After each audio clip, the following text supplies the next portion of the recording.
Subscribe कीजिए आपके अपने YouTube channel education for CBSE को और बेल आइकन। तो बच्चों आज की इस वीडियो में बात करने वाला है चैप्टर नंबर 4 के बारे में। ठीक है, तो इस चैप्टर में हमें बेसिकली क्या बताया गया, ग्लोबलाइजेशन क्या होता है और इसका इंडियन इकोनॉमी पर क्या इम्पैक्ट पड़ता है।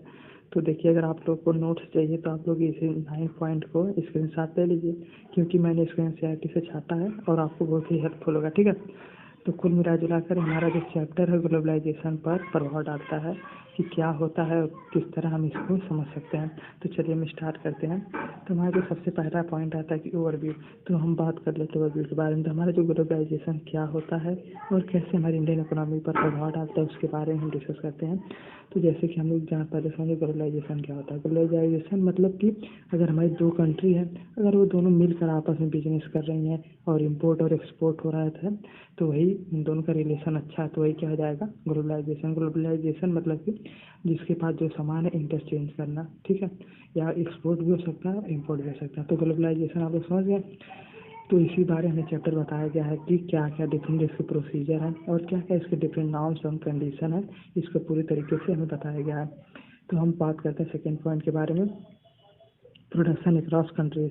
तो हम सबसे पहले बात कर लेते हैं कि प्रोडक्शन के बारे में। तो जैसा कि हमने कोई भी सामान मान लिया, कोई कंपनी सेटअप की प्रोड्यूस कर दिया, तो हमने जो हमारा प्रोडक्ट रेडी होगा तो हम क्या करें, उसको सेल करना है। तो सेल करने के लिए हम कैसे बेचेंगे, तो पहला कि एडवर्टीजमेंट कर दें या तो कई जगह पर पहुँचाएँ।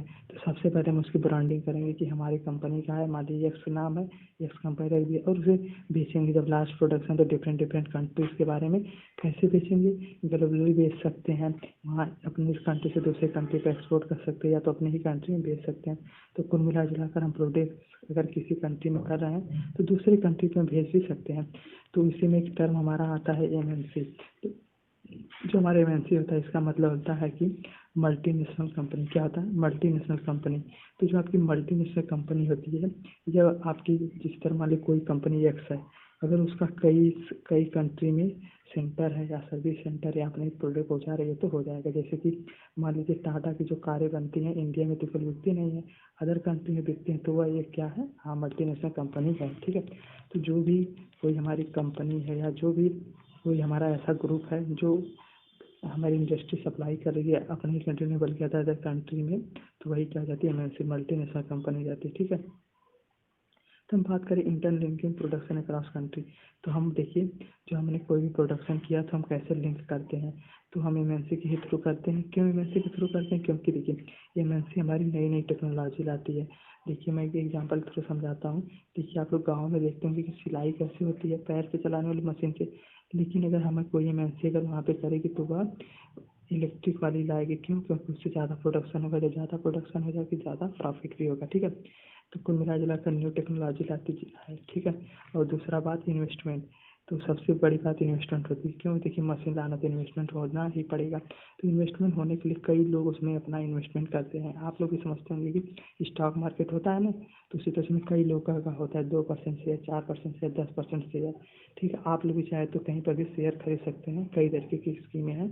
ठीक है, तो हम लोग बात करते हैं दूसरा बात की लोकल, और इसे एमएनसी जो लोकल लोगों को भी यूज़ कर लेती है कि लेबर लेबर के लिए लोकल लोगों को यूज़ कर लेगी, तो वहाँ पर जॉब भी मिल जाएगा और आसान दामों पर उनको मजदूर मिल जाएंगे, जैसे कहीं पैकिंग करना है या स्टिचिंग करना है उसके बारे में। ठीक है, तो कुल मिला जुलाकर हम कैसे एक दूसरे को लिंक करते हैं प्रोडक्शन को, देखिए एमएनसी के थ्रू करते हैं। क्यों, क्योंकि एमएनसी हमारी नई टेक्नोलॉजी लाती है, इसमें इन्वेस्टमेंट होता है जो ज़्यादा खतरा नहीं होता, और किसी अगर इन केस लॉस भी हो गया तो कोई एक पर्सन का नहीं होगा, सभी लोगों का होगा, जो कि ज़्यादा खलता नहीं है। ठीक है, फोर्थ पॉइंट के बारे में बात करें तो क्या है, foreign trade and integration of market. जैसे कि हमारा जो फॉरेन ट्रेड है तो वह कैसे आपस में जुड़ते हैं उसके बारे में बात करें, तो जैसे कि आप लोग एग्जांपल ले चाइनीज टॉय के बारे में। देखिए चाइना अपना प्रोडक्शन किया चाइनीज में और ला के इंडिया में बेच रहा है, पाकिस्तान में बेच रहा है, भूटान बेच रहा है, तो ये क्या है, ये भी देखिए दूसरे से लिंक हो रहा है कि नहीं। हाँ, क्यों, क्योंकि यहाँ पे एक्सपोर्ट होता है, इम्पोर्ट होता है। उसी तरह इंडिया भी जब चावल हमारे यहाँ ज़्यादा होता है तो वहाँ पर भेजते दूसरे कंट्री में, तो क्या हो जाता है, एक्सपोर्टेशन कर रही है। तो एक दूसरे को इंटरलिंक करते हैं और एक दूसरे को सामान जिसको जो ज़रूरत है उसको पहुँचाते हैं। तो कुल मिला जुलाकर हमारे यहाँ पर फॉरेन ट्रेड भी हो रहा है मार्केटिंग के थ्रू। ठीक है, चलिए हम बात करते हैं फिफ्थ पॉइंट के बारे में। क्या है आपका फिफ्थ पॉइंट, ग्लोबलाइजेशन। तो सबसे पहले समझ ग्लोबलाइजेशन आखिर में होता क्या है। तो ग्लोबलाइजेशन बेसिकली होता है मतलब हमारी दो कंट्री हैं आपस में एक्सपोर्ट एंड इम्पोर्ट कर रही हैं और उनका रिलेशन अच्छा है, सामान जिसको जो ज़रूरत है उसको दे रहे हैं, जिसको कुछ कमी है उसको कर रहे हैं। इनकेस आपको इमरजेंसी होगी तो उसको फिजिकली या कैपिटली सपोर्ट कर रहे हैं, तो भी क्या हो जाएगा, ग्लोबलाइजेशन होगा। तो किसके थ्रू करते हैं, इंटरकनेक्शन है ना, इंटरकनेक्टेड है आपस में। तो कुल मिला जुला कर अगर दो कंपनी या दो से चार कंट्री भी अगर आपस में इंटरकनेक्टेड है तो वही क्या होता है, ग्लोबलाइजेशन। ग्लोबलाइजेशन मतलब होता है कि पूरी कंट्री या जितने हमारी कंट्री सबको एक साथ लेके चलना, बिजनेस के रूप में चाहे हेल्थ के रूप में चाहे सबके, ठीक है, सबको एक समान भाव से देखना। ग्लोबलाइजेशन मतलब एक दूसरे कंट्री को आपस में कनेक्ट करना, बिजनेस के थ्रू, हेल्थ के थ्रू, चाहे कोई भी नई टेक्नोलॉजी के थ्रू, ठीक है। तो हमने समझ लिया ग्लोबलाइजेशन क्या है। देखिए हम बात करें कि factor that enable globalisation. Globalisation तो देखिए हम बात करें तो ग्लोबलाइजेशन आखिर में आया, ठीक है। पहला तो इसमें रोल है टेक्नोलॉजी का। क्यों? क्योंकि देखिए आप यहाँ बैठे इंडिया में, चाहे तो अपने सामान का मतलब कुछ आपने प्रोड्यूस किया एक नाम का चीज़, चाहे तो आप उसे यूएस में भी एडवर्टीजमेंट कर सकते हैं। अगर वहाँ पर किसी ज़रूरत होगी तो आपका सामान ले लेगा। तो कुल मिला जुला कर जो टेक्नोलॉजी हमारी आज के समय में, चाहे मोबाइल फ़ोन हो, चाहे कंप्यूटर हो, चाहे लैपटॉप हो, ये सब हमें एक ऐसा मीडियम प्रोवाइड करते हैं जिसके द्वारा हम अपने किसी प्रोडक्ट का अपने कंट्री के अलावा दूसरे कंट्री में भी इन्वेस्टमेंट या उन्हें दे सकते हैं। तो कुल मिला जुला कर पहला टेक्नोलॉजी का बहुत ही रोल है, खासकर इंफॉर्मेशन टेक्नोलॉजी का। दूसरी बात होता है कि liberalisation of foreign trade and investment policy. तो जैसे लिबरलाइजेशन क्या होता है, इसमें मतलब होता है कि जो हमारी गवर्नमेंट है वह कुछ हमें रिलैक्सेशन प्रोवाइड करती है। मान लीजिए कोई कंपनी आई, कहीं कि हमें आपके यहाँ कुछ कंपनी सेटअप करना है, तो हमारी जो कंपनी, हमारी जो इंडिया है उसे इलेक्ट्रिसिटी प्रोवाइड करेगी थोड़ा सा कम दामों पर, और मजदूर प्रोवाइड करेगी, और उसको मतलब जितने भी डॉक्यूमेंट हैं, जितने भी और अदर चीज रिलेटेड उसमें थोड़ा सा रिलैक्सेशन प्रोवाइड करेगी, ताकि वो कंपनी आसानी से सेट हो जाए। जब स्थिर हो जाए तो बाकी चीज़ें अपनी कर सके। तो कुल मिला जुला कर थोड़ा सा हम उसे इन्वेस्टमेंट करने के लिए, जागरूक करने के लिए हम अपने टैक्स भी घटा देते हैं।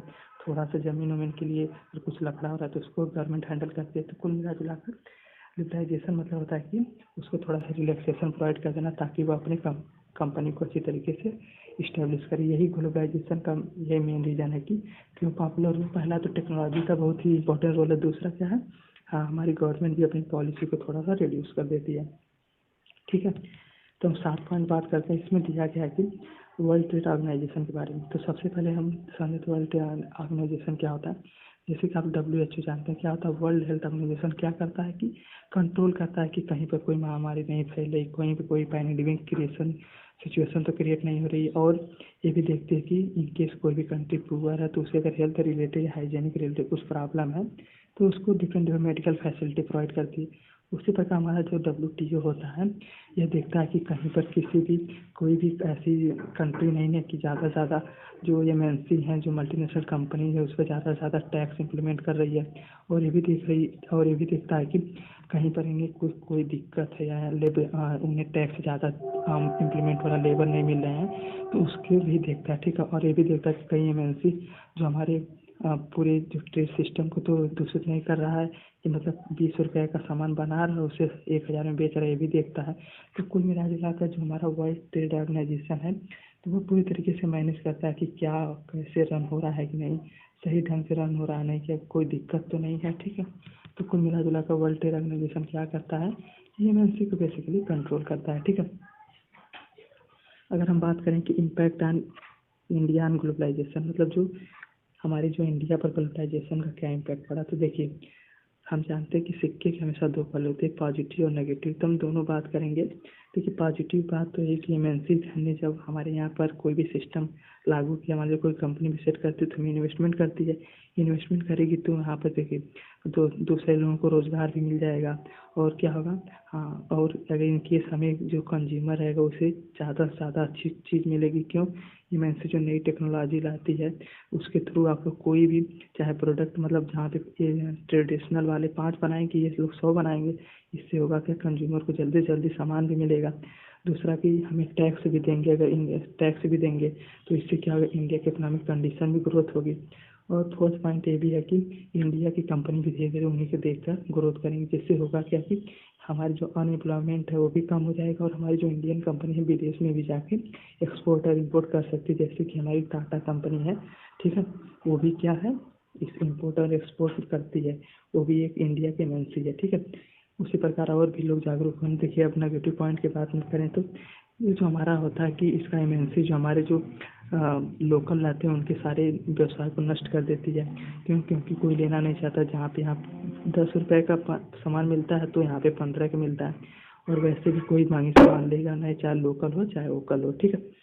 तो कुल मिला जुला कर इसके पॉजिटिव और नेगेटिव दोनों पॉइंट है। पहला तो ये कि इन्वेस्टमेंट बढ़ा देते हैं। दूसरा पॉजिटिव पॉइंट है कि नई नई कंपनी क्रिएट होती हैं और इंडिया की कंडीशन भी धीरे धीरे अच्छी होती है, ठीक है।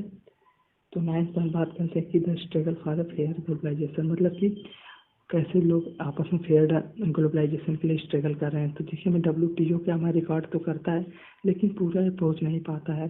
जैसे कि मान लीजिए आपकी चाइना ही है, चाइना में केवल ज़्यादा इन्वेस्टमेंट होता हुआ और रिलैक्सेशन तो प्रोवाइड करता नहीं है, लेकिन क्यों थोड़ा सा ही डेवलप है तो उसके कारण यहाँ पे ज़्यादा इन्वेस्टमेंट होता है।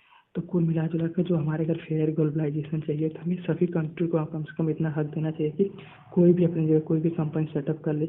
इन केस कोई भी दिक्कत हो रही या कोई परेशानी हो रही तो आपस में मिलकर सुलझा लें, और टैक्स भी कम इम्प्लीमेंट हो, ठीक है, तभी ग्लोबलाइजेशन होगा, ठीक है। तो कुल मिला जुला कर हमने कितने 9 पॉइंट तो कवर कर लिए। तो देखिए बार मैं समराइज कर देता हूँ। तो इस चैप्टर में देखिए हमने क्या सीखा, ग्लोबलाइजेशन क्या होता है, इसका इंडियन इकोनॉमिक पर क्या प्रभाव पड़ता है, और हमने MNC के बारे में भी जान लिया क्या है, ठीक है, WTO के बारे में भी जान लिया। तो अगर हम बात करें इसमें क्वेश्चन किस प्रकार का आता है, तो क्वेश्चन इसमें हमें बेसिक ग्लोबलाइजेशन का डिफिनेशन जरूर ही आती है। तो आप लोग लिख दीजिएगा इंटर कनेक्शन ऑफ 2 कंट्रीज, ठीक है, और एक्सपोर्ट और इम्पोर्ट के बारे में भी लिख सकते हैं। दूसरा ये भी आता है कि MNC का क्या रोल है, और MNC कैसे और किस तरीके से रन करती है, और ये भी आता है कि क्यों आपकी ग्लोबलाइजेशन ज़्यादा पॉपुलर हो रहा है, इसके बारे में भी लिख ही सकते हैं आप लोग दोनों पॉइंट। तो कुल मिला जुला कर इसी 9 पॉइंट में से घुमा फिरा कर क्वेश्चन पूछेगा, इससे बाहर नहीं पूछ सकता, ठीक है। तो आशा करता हूँ आप लोग वीडियो पसंद आए तो चैनल सब्सक्राइब कर लीजिएगा। बहुत कम ही लोग करते हैं, अगर जितने बच्चे यहाँ तक आ सके चैनल सब्सक्राइब करके जाइएगा, ठीक है। अगर आप लोग कोई भी डाउट हो तो कमेंट बॉक्स में पूछ लीजिए, ठीक है बच्चों। बाकी मैं मिलता हूँ अगली वीडियो में।